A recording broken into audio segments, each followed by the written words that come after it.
فلما احس عیسیٰ منہم الکفر، جب عیسیٰ علیہ السلام نے ان کے اندر کفر محسوس کر لیا، یعنی ایسا کفر جو ہر خاص و عام کو دکھائی دے رہا تھا، کھلا کفر، قال من انصاری الی اللہ، تو اس وقت انہوں نے سوچا کہ یہ میرے اکیلے کے بس کی بات نہیں، مجھے اپنے ساتھ اور لوگوں کو بھی شریک کرنا چاہیے، کیونکہ اب ایک طرح سے مقابلہ مشکل ہو گیا تھا نا، دشمنوں کے نرغے میں تھے۔ قال الحواریون نحن انصار اللہ، حواری بولے ہم ہیں اللہ کے مددگار، آمنا باللہ، ہم اللہ پہ ایمان لائے ہیں، واشہد بأننا مسلمون، گواہ رہیے ہم مسلمان ہیں۔ اس سے کیا پتہ چلتا ہے؟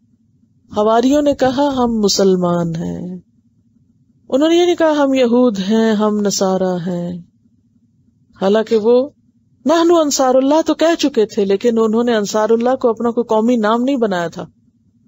دین اسلام صرف ہمارا دین نہیں ہے، اول سے لے کے آخر تک ہر پیغمبر نے اپنی قوم کو جس طریقے کی طرف بلایا وہ اسلام ہی تھا۔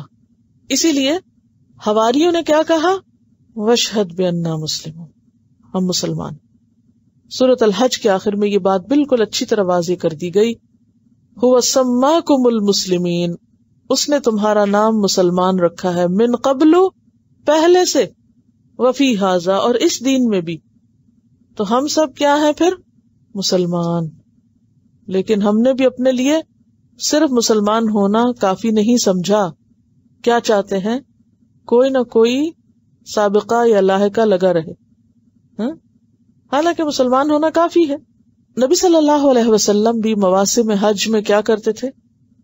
جب کفار کی مخالفت بہت زیادہ ہو گئی تو جو قافلے حج کرنے کے لیے آتے ان قافلوں کے پاس جاتے اور پکارا کرتے تھے، کیا؟ من رجل یؤوینی حتی ابلغ کلام ربی، کون مرد ایسا ہے، کون ہے وہ انسان، کون ہے وہ شخص جو مجھے پناہ دے تاکہ میں لوگوں تک اپنے رب کا کلام پہنچا سکوں، اپنا کام کر سکوں، یعنی فریضہ نبوت ادا کرنے کے لیے مجھے مددگار چاہیے۔ فإن قریشا قد منعونی، کیونکہ قریش نے تو مجھے روک دیا ہے، ان ابلغ کلام ربی، کہ میں اپنے رب کی بات کروں۔ فوجد الانصار، تو آپ نے کس کو پا لیا؟ انصار مدینہ کو، انہوں نے لبیک کہا۔ فآووہ، انہوں نے آپ کو پناہ دی، ونصروہ، اور انہوں نے آپ کی مدد کی، وہاجر الیہم، اور پھر آپ ہجرت کر گئے ان کی طرف، فواسوہ، تو انہوں نے آپ کی ہمدردی اور خیرخواہی کی، ومنعوہ من الاعداء، اور دشمنوں کو آپ سے روکا، یعنی آپ کے ساتھ مل کے جنگیں بھی لڑی۔ پھر عیسیٰ علیہ السلام نے بھی لوگوں کو اسی لیے پکارا تھا۔ آپ اس سے ایک بہت اہم سبق سیکھ سکتے ہیں، اگر کسی نے سیکھا تو مجھے بتائیں۔ اس سے کیا پتہ چلتا ہے؟ دین کا کام ایک فرد کا کام نہیں ہوتا، ایک شخص کا کام نہیں ہوتا، یہ کام اجتماعی کام ہوتا ہے، یہ ٹیم ورک کے بغیر نہیں ہو سکتا، یہ مل جل کے کیے بغیر نہیں ہو سکتا، جب تک کہ ایک دوسرے کے مددگار نہ بنے، کہ ہر شخص اپنی اپنی صلاحیت کے مطابق جب تک حصہ نہ ڈالے تو یہ کام آگے نہیں بڑھ سکتا۔ آج مسلمانوں کے دین کو ترقی کیوں نہیں ہو رہی؟ بٹے ہوئے ہیں، بکھرے ہوئے ہیں۔ جو کوئی ایک چھوٹا سا کام شروع کرتا ہے نا، وہ کہتا ہے میں ہی اب عقل کل ہوں، سب کچھ میں ہی کروں گا، میں ہر چیز کرنے کے قابل ہوں۔ یہ کیا رویہ ہوتا ہے کہ جب ایک شخص آل ان آل بننا چاہے کہ میں اکیلے ہی سب کچھ کر لوں گا۔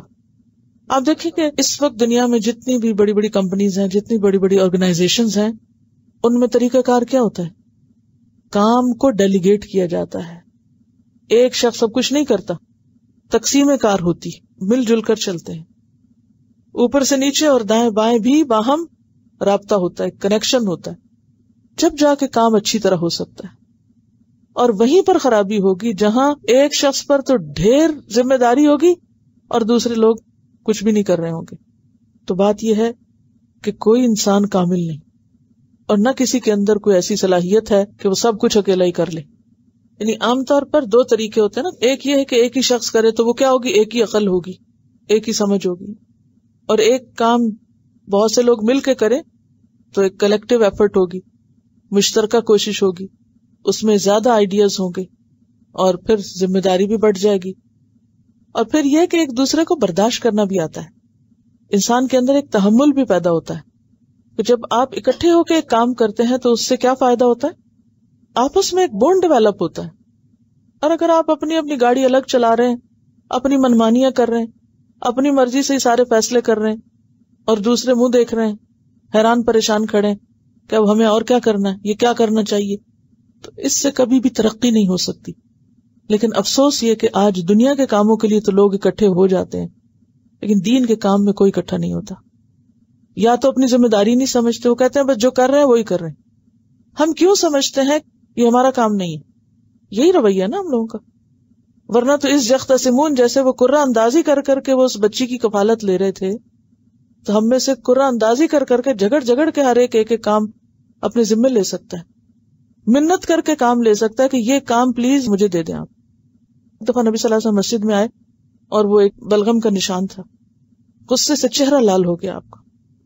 ایسے مواقع پر شدید غصے کا اظہار بھی آپ کی طرف سے ملتا ہے. لیکن آج ہم مسجدوں میں دیکھیں، دین پڑھنے والی جگہوں پہ دیکھیں، گندگی دیکھیں، نجاستیں دیکھیں، ہمیں کوئی اثر ہی نہیں ہوتا. غصہ کیا آنا ہمیں؟ تو بات یہ ہے کہ یہ کام چاہے کہیں بھی ہو، چھوٹا سا بھی ہو، گھر پر ہو یا باہر ہو، چاہے آپ کسی ایک جگہ گھر پہ ہی درس کرتی ہیں، آپ کسی کے گھر جا رہے ہیں، اب اگر آپ سمجھیں کہ سارا کچھ آپ ہی خود ہی کریں گے تاکہ آپ کا ہی نام بلند اور روشن ہو، تو کوئی کام نہیں ہو سکتا.